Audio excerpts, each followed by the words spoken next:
Hello friends, my name is Preeti. आप देख रहे हैं एग्जाम 10 यूट्यूब चैनल।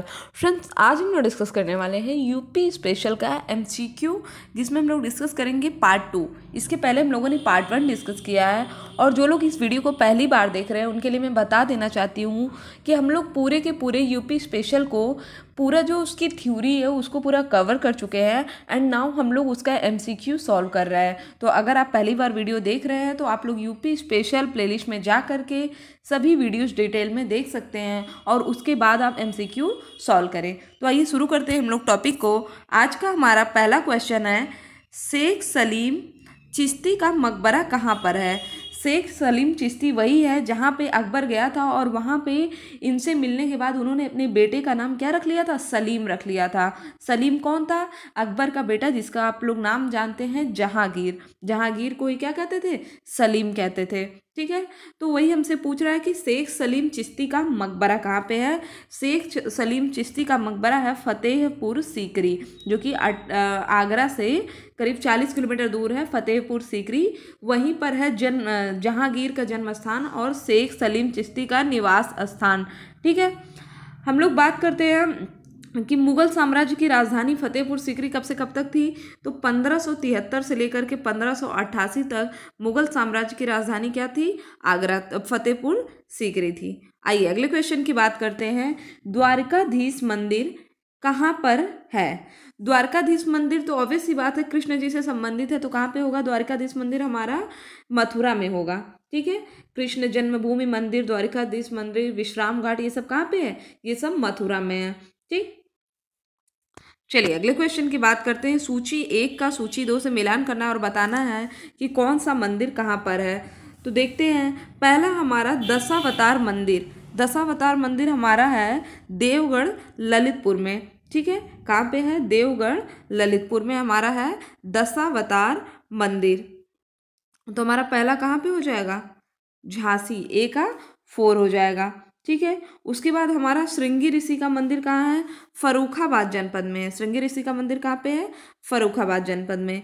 सोमनाथ मंदिर, सोमनाथ मंदिर तो सबको पता है कि सोमनाथ मंदिर हमारा कहाँ पे है, देवरिया में है। ठीक, सोमनाथ मंदिर कहाँ है, देवरिया में। और आगे हमारा लास्ट बचता है वराह भगवान का मंदिर, तो ये कहाँ पे है, एटा में। तो हमारा सही आंसर क्या होगा, हमारा सही आंसर होगा ऑप्शन नंबर 2। एक बार आप लोग फिर से यहाँ पे देख लीजिए, दशावतार मंदिर हमारा है झांसी में, सोमनाथ मंदिर है देवरिया में, श्रृंगी ऋषि का मंदिर है फर्रुखाबाद में, और वराह मंदिर है एटा में। आइए अगले क्वेश्चन की बात करते हैं।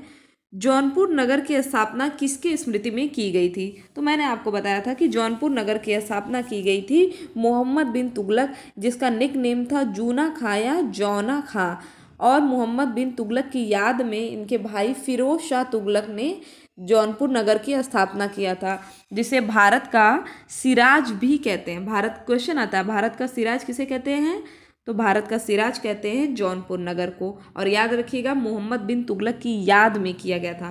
किया किसने था, फिरोज शाह तुगलक ने। चलिए अगले क्वेश्चन की बात करते हैं। कौन सा स्थल विश्व धरोहर स्थल की सूची में शामिल नहीं है। तो देखते हैं इनमें से कौन सा स्थल विश्व धरोहर सूची में। आगरा का किला तो है ही, ताजमहल भी है, फतेहपुर सीकरी भी है। हमारा सही ऑप्शन क्या होगा, हमारा सही ऑप्शन होगा अकबर का मकबरा।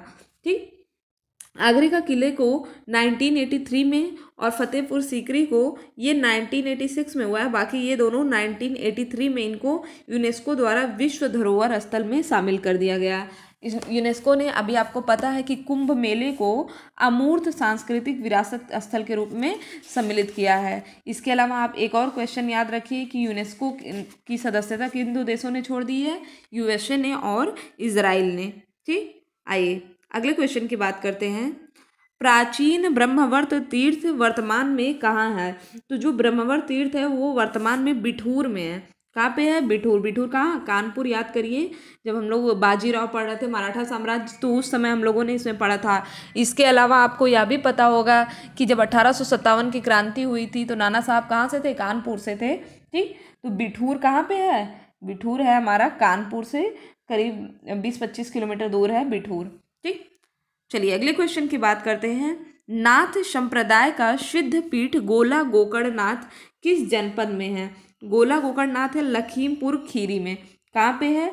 लखीमपुर खीरी में। लखीमपुर खीरी में हमारा एक राष्ट्रीय उद्यान भी है, वन्य जीव अभ्यारण्य भी है। तो आपको कमेंट बॉक्स में बताना है कि कौन सा है हमारा लखीमपुर खीरी में। ठीक, चलिए अगले क्वेश्चन की बात करते हैं। जैनियों का काशी किसे कहा जाता है? तो हस्तिनापुर को कहा जाता है जैनियों का काशी। ठीक, जैन धर्म के लोगों का काशी किसे कहते हैं? हस्तिनापुर को। क्यों कहते हैं? 16वें 17वें 18वें जो तीर्थंकर थे उनका जन्म और दीक्षा यहीं हुआ था। और इसके अलावा ऋषभ देव जी को राजा श्रेयांश ने इक्षुरस का दान दिया था यहीं पर, इसलिए इसे दान तीर्थ या जैनियों का तीर्थ कहते हैं। ठीक, जैनियों का काशी।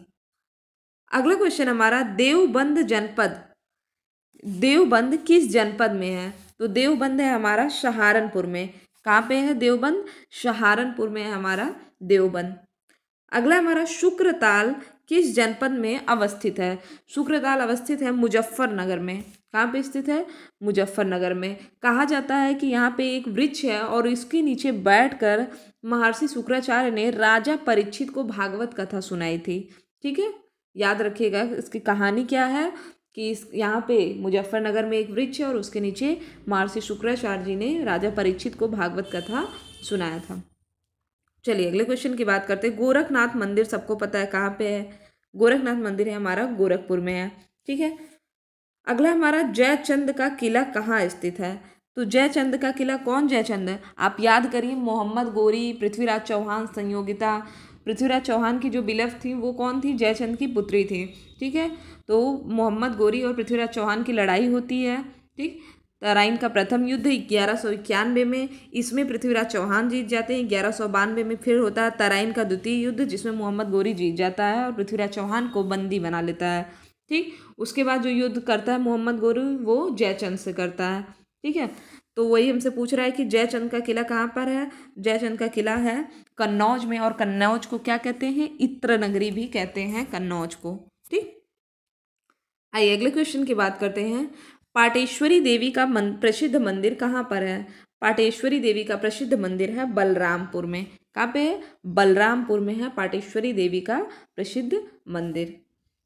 नेक्स्ट हमारा, गुरु द्रोणाचार्य। द्रोणाचार्य कौन थे? जिन्होंने पांडवों को शिक्षा दी थी। पांडवों और कौरव दोनों को शिक्षा दिया था किसने? गुरु द्रोणाचार्य ने। ठीक, जिनका पुत्र शायद अश्वत्थामा जिनका पुत्र था।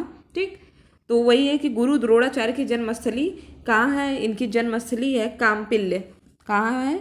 काम्पिल्य है गुरु द्रोणाचार्य की जन्मस्थली, जो कि कहाँ पे है? फर्रुखाबाद जनपद में है। और यह पांचाल जनपद की राजधानी थी महाजनपद काल में। अगला क्वेश्चन हमारा, महापरिनिर्वाण मंदिर कहाँ पर है? तो महापरिनिर्वाण मंदिर है हमारा कुशीनगर में। महात्मा बुद्ध ने अपने शरीर को यहीं पर छोड़ा था और इस वजह से यहाँ पे क्या बना है? महापरिनिर्वाण मंदिर। यहाँ पर 6.10 मीटर लंबी महात्मा बुद्ध की सोई हुई शयन मुद्रा में प्रतिमा है। ठीक, याद रखिएगा महापरिनिर्वाण मंदिर। चलिए अगला क्वेश्चन है, किसने कालपी को दिल्ली सल्तनत का अंग बना लिया? ठीक, तो कालपी को दिल्ली सल्तनत का अंग बनाया था कुतुबुद्दीन ऐबक। कुतुबुद्दीन ऐबक कौन था? मोहम्मद गोरी का गुलाम था कुतुबुद्दीन ऐबक। अभी हम लोगों ने पढ़ा ना तराइन का प्रथम युद्ध, तराइन का द्वितीय युद्ध, तो थोड़ा सा हिस्ट्री भी लेके चलते हैं। कुतुबुद्दीन ऐबक था मोहम्मद गोरी का गुलाम। जब मोहम्मद गोरी मरता है तो राजपाट कौन संभालता है? कुतुबुद्दीन ऐबक संभालता है। और इसने ही शुरू किया था क्या? जो हमारा कुतुब मीनार है उसका नींव किसने रखा था? ऐबक ने रखा था उसका नींव। ठीक, और गुलामों का गुलाम किसे कहते हैं? गुलामों का गुलाम कहते हैं इल्तुतमिश को। ठीक, क्योंकि ये कौन था? इल्तुतमिश था कुतुबुद्दीन ऐबक का गुलाम। इसने कभी भी राजा की सुल्तान की उपाधि नहीं धारण किया था। इस वजह से दिल्ली सल्तनत का जो वास्तविक संस्थापक माना जाता है उसे किसे माना जाता है? इल्तुतमिश को। ठीक, हिस्ट्री आप लोग पढ़ेंगे तो उसमें आपका ये पूरा टॉपिक क्लियर हो जाएगा। हुआ क्या था कि मोहम्मद गोरी के बहुत ज़्यादा लॉयल था कुतुबुद्दीन ऐबक। तो जब मोहम्मद गोरी की मृत्यु होती है तो कुतुबुद्दीन ऐबक ही सारा राजपाट संभालता है, लेकिन इसने कभी खुद को राजा नहीं घोषित किया था। इसने कहा कि हम सेनापति के पद पर ही रह के सारे कार्य करेंगे। ठीक, तो बाद में दिल्ली सल्तनत की शुरुआत यहीं से हो जाती है। मोहम्मद गोरी की मृत्यु के बाद दिल्ली सल्तनत की शुरुआत होती है। तो क्वेश्चन आता है एग्जाम में कि दिल्ली सल्तनत का वास्तविक संस्थापक किसे कहा जाता है, तो इल्तुतमिश को कहा जाता है दिल्ली सल्तनत का वास्तविक संस्थापक। और पहली महिला सुल्तान कौन थी, रजिया सुल्तान। ठीक, चलिए हम लोग यहाँ पे बात कर रहे हैं कालपी को दिल्ली सल्तनत का अंग किसने बनाया था, ऐबक ने बनाया था। आइए अगले क्वेश्चन की बात करते हैं, किसने कोइल को दिल्ली सल्तनत में मिला लिया था, तो कोइल को दिल्ली सल्तनत में किसने मिलाया था, ऐबक ने ही मिलाया था। कोइल पड़ता कहाँ पर है, अलीगढ़ में पड़ता है, ठीक है, जहाँ के ताले बहुत मशहूर हैं, अलीगढ़ के ताले और हार्डवेयर काफ़ी मशहूर हैं। चलिए नेक्स्ट क्वेश्चन हमारा, काशी का सर्वप्रथम उल्लेख किस वेद में मिलता है, तो काशी का सर्वप्रथम उल्लेख मिलता है अथर्व वेद में। कौन से वेद में, अथर्व वेद में। 4 वेद होते हैं, ऋग्वेद, सामवेद, यजुर्वेद और अथर्ववेद। महाभारत के अनुसार काशी की स्थापना किसने की थी, तो महाभारत के अनुसार काशी की स्थापना दिवोदास नाम के राजा ने किया था। किसने किया था, दिवोदास नाम के राजा ने। किस स्थान का संबंध मुगल उत्तराधिकार के युद्ध से है, तो मुगलों का जो उत्तराधिकार युद्ध हुआ था वो था खजुआ, ठीक है, फतेहपुर में पड़ता है खजुआ। यहाँ पे औरंगजेब, शाह शुजा, इन लोगों में लड़ाई हुई थी, किस लिए, उत्तराधिकार के पद के लिए, कि हम रहेंगे राजा अगले। ठीक, तो याद रखिएगा कहाँ पे हुआ था, खजुआ में हुआ था। पृथ्वीराज चौहान को किसने पराजित किया था, पृथ्वीराज चौहान को पराजित किया था चंदेलों ने। किसने किया था, चंदेलों ने। चलिए अगला क्वेश्चन हमारा, किस स्थल से कुमारगुप्त प्रथम के 2 तथा स्कंदगुप्त का 1 लेख प्राप्त होता है, तो गढ़वा से। गढ़वा कहाँ पे पड़ता है, उत्तर प्रदेश के इलाहाबाद में। याद रखिएगा कुमारगुप्त और स्कंदगुप्त के लेख प्राप्त हुए थे इलाहाबाद, जिसका नाम अब चेंज करके क्या रख दिया गया है, जिसका नाम चेंज करके रख दिया गया है प्रयागराज। मोहम्मद गोरी ने जयचंद को किस स्थान पर पराजित किया था, तो मोहम्मद गोरी ने जयचंद को पराजित किया था चंदावर में। ठीक, मैंने आपको बताया था ना 1191-92 में पृथ्वीराज चौहान से लड़ाई होती है, और फिर होती किस 1194 में चंदावर का युद्ध होता है, जिसमें मोहम्मद गोरी ने इनको हरा दिया था, जयचंद को। ठीक, किस मुगल बादशाह ने चुनार पर अधिकार कर लिया, चुनार के किले पर अधिकार किया था बाबर ने। बाबर आता है भारत और 1526 में अपना पानीपत का पहली लड़ाई लड़ता है, 1527 में खानवा का युद्ध लड़ता है, 1528 में घाघरा का युद्ध लड़ता है। ठीक है, ये आया था, और उसके बाद 29 में लड़ता है ये चंदेरी का युद्ध, और उसी के बाद इसकी मृत्यु भी हो जाती है। और फिर अगला शासक कौन बनता है, हुमायूं बनता है। बाबर का पुत्र हुमायूं, हुमायूं का पुत्र अकबर, अकबर का पुत्र जहांगीर, जहांगीर का पुत्र शाहजहां। ठीक, चलिए अगले क्वेश्चन की बात करते हैं, झांसी की स्थापना कब हुई थी, तो झांसी की स्थापना हमारा हुआ था, झांसी की स्थापना हुई थी 1615 में। कब हुआ था, 1615 में शायद हुआ था झांसी का स्थापना। ठीक है, नहीं इसमें थोड़ा सा डाउट है, झांसी की स्थापना हमारी हुई थी 1613 में, ना कि 1615 में। ठीक है, किसने किया था, तो वीर सिंह बुंदेला, जो कि ओरछा के शासक थे, वीर सिंह बुंदेला ने किया था झांसी की स्थापना। चलिए अगले क्वेश्चन की बात करते हैं, संभल की जामा मस्जिद का निर्माण किसने करवाया था, तो संभल की जामा मस्जिद का निर्माण करवाया था बाबर ने। ठीक, बाबर ने करवाया था संभल के जामा मस्जिद का निर्माण।